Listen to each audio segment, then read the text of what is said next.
Battery low. And that's the one in the backyard is Yeah. battery low. Okay. And see, that one says offline because. Yeah. Okay. But.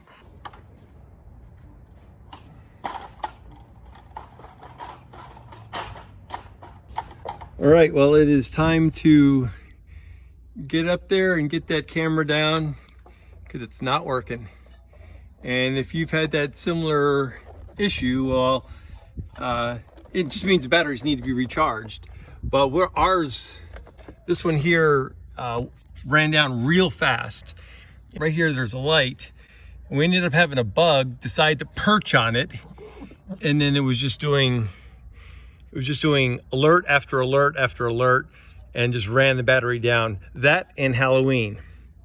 Halloween, certainly you're getting a lot of activity from kids coming to the front porch area there, and so that and the bug make this run down really fast, much faster than we ever expected it should. It only lasted a couple 3 weeks, whereas it's supposed to last for 3 months.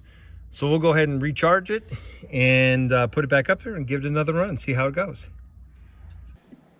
All right, we'll just leave them blinking, and 5 hours from now we'll come back and set it up.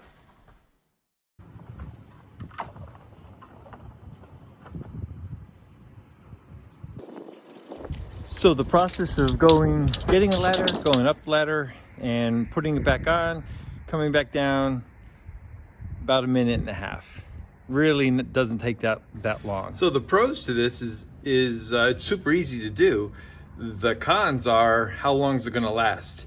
One security camera that lasted for only about, it's just a few weeks.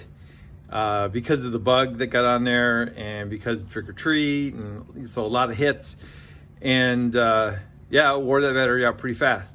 The one in the backyard that gets a little less action and didn't have a bug on it, that one lasted the full 3 months, and it hadn't gone out, it just had low battery, so we went and charged both of them at one time. Hope this video helps. Thanks a lot for watching. Don't forget to subscribe, and we'll see you next time.